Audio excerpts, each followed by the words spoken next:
R3. Chapter 23. Course Material. You look good in 12th Dynasty, said the granddaughter to the grandmother. You should wear it more often. The grandmother sat in a corner of the curiosity shop, in a dress elaborately braided from small strips of leather in a riot of earth tones.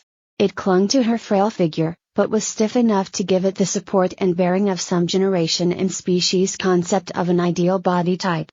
From most of the intersections of the braids sparkled a crudely cut crystal, giving the entire outfit a shimmering appearance. Late 12th Dynasty, Penelope, corrected the grandmother, her coarse orcish features looking stern at the mistake. This variety of dyes were not available until the conquest of the later satraps. Whereupon, of course, the new imports became all the rage. The shop was not small, but it gave the appearance of being so as it was so full of clutter. Shelves and tables and racks and chests lined every wall and surface.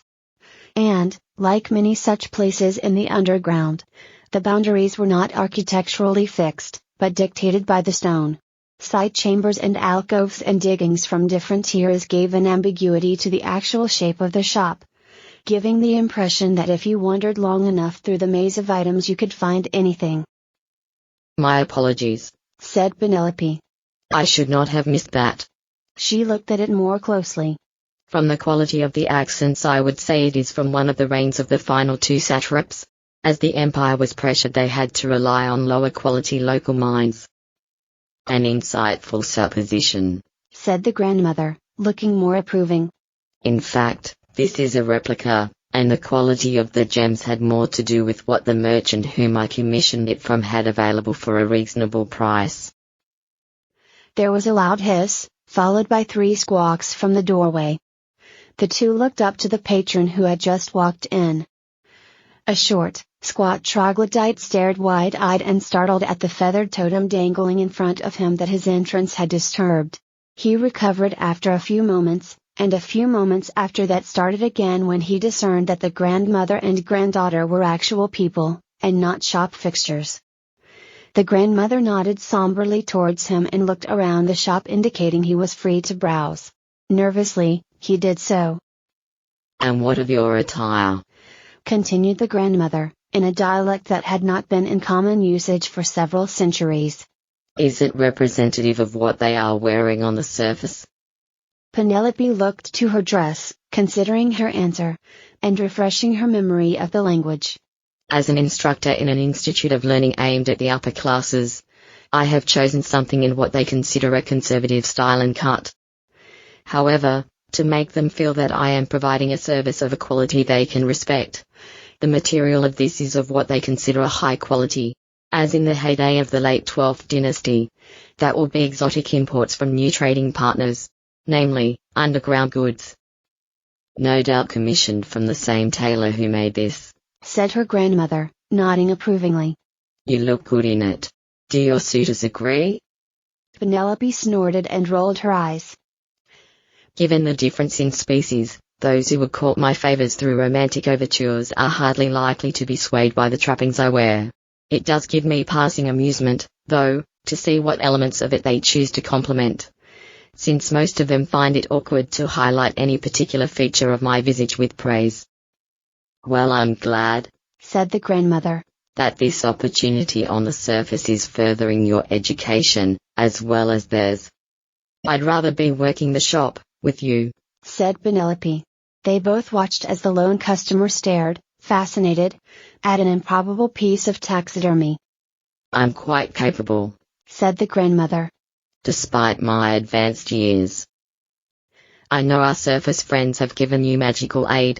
Some of them aim to live forever. I do not like that they experiment on you. The grandmother smiled. I have no doubt that I will die someday. Given the short lifespan of our people, it would likely have been some time ago. I did not expect to survive my retirement tour, but here I am. The troglodyte had made a selection. He approached her tentatively, showing a small, flat medallion, with crude marks in an archaic language. The grandmother nodded once, and he looked relieved. She held out her hand and he put a few coins into it. She raised her eyebrow questioningly and he began to look nervous. He put another coin in it, considered, and then added a further one. She lowered her eyebrow and he fled the shop. It is just as well, said Penelope, switching back to a more recent dialect. I think it will take me some years to perfect the intimidation you master. The grandmother shrugged. Most buy trinkets to drop into the great well to supplicate or appease one of the ancient ones. The value of it is not what they purchase, but how much they pay. And, a small rumor to the effect that the petitioner who fell in a few years ago did so because he did not pay a fair price for his offering, tends to keep them honest. She smiled. I hope you live at least a decade more, said Penelope. Who knows, said the grandmother. As long as they find me useful, I may in fact live forever.